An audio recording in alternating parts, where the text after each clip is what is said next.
On Monday morning, Maya opened her eyes before the alarm went off. For a split second, there was nothing. Then exhaustion arrived, settling into her shoulders. First, it was a physical weight pressing down on her. Then, a dull pressure built behind her eyes. Her arms and legs moved slowly, even though there was nothing even wrong. It was like it had been patiently waiting in the next room the whole time, walking back in the moment she opened her eyes. A few days earlier, she'd been sitting on a porch 200 miles from her inbox, certain this was the reset she needed. Maya took a vacation, 5 days at a rental house outside the city, a porch, a wide view of open country, no traffic, and no cell signal past the tree line. She told her manager she'd be fully offline, not checking her emails or answering phone calls. She told herself the same thing twice, as if the second time might make her believe it. Maya slept until 9 most mornings. She finally cracked open the book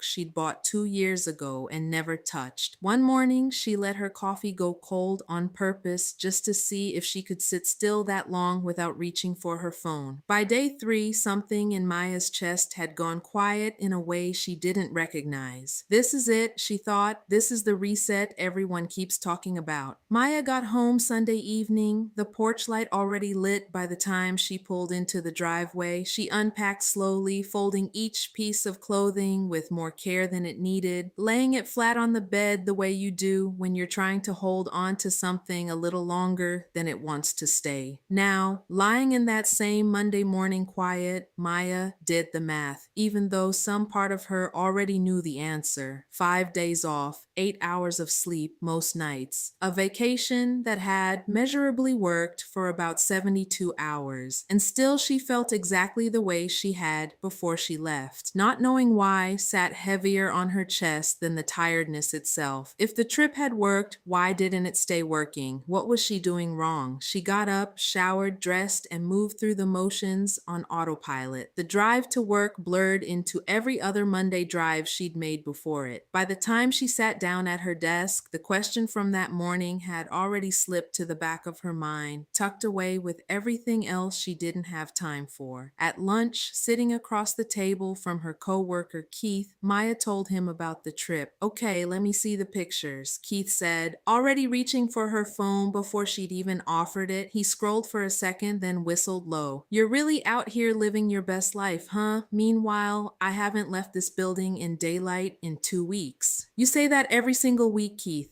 And every single week it's true for real though. You look rested. Rested. I'm jealous." "It was so nice having the time off," Maya said. She meant it mostly. She almost kept going, almost sharing that she wasn't sure that rested was the right word for whatever this was. Instead, she let it go, and the conversation drifted back to everything she'd missed while she was away. Later that evening, Maya's sister Keisha called. It was the first time they'd talked since she'd gotten back from the trip. Keisha asked the same question Keith had asked earlier. Maya automatically responded again with, "So relaxing," before she'd even decided if it was true or not. "Girl, you said that in the group chat too. So relaxing. That's not a description, that's a caption." Keisha laughed. "Okay, for real though, forget the trip. How are you really doing?" Maya almost let it slide past, the same way she had with Keith. Instead, she heard herself say, quieter, "I don't get why I'm already back to feeling this drained." Keisha went quiet for a second. "I mean, 5 days probably wasn't going to undo whatever's going on," she finally said. "That's not really how it works." Maya didn't have anything to say back to that right away, and Keisha didn't push, but saying the true thing out loud once to someone who wasn't going to try to fix it already felt different than saying it to herself at 6 in the morning, alone, doing the math. The conversation with Keisha stayed with Maya the rest of the week. By Thursday, she caught herself thinking about booking another trip, maybe a long weekend in October. It would have been easy, helping her feel like she'd done something about it and never actually have to find out what it was. Maya fought the urge to book the trip. Instead, she took out her favorite notebook. She sat with the pen for a while before writing anything down because saying the question out loud in her head made it too easy to brush past. Maya needed to see it written out, permanent, so she couldn't pretend she hadn't asked it. Finally, she wrote, "What does the rest of my life ask of me that no amount of rest is built to undo?" She didn't have an answer. She let the question sit on the page, unanswered, and made herself look at it again the next morning, instead of closing the notebook the way she usually would. Maya is still tired most mornings. That part hasn't changed, and she stopped expecting it to change on its own. What's different is smaller than what she expected change to feel like. Maya stopped researching the next trip. Instead, she started paying attention to her own ordinary workdays, noticing which parts cost her something and which ones she'd simply assumed she was supposed to carry without ever asking why. Maybe Maya wasn't failing at rest. Maybe she was finally noticing that the life she'd built required more from her than she could keep giving.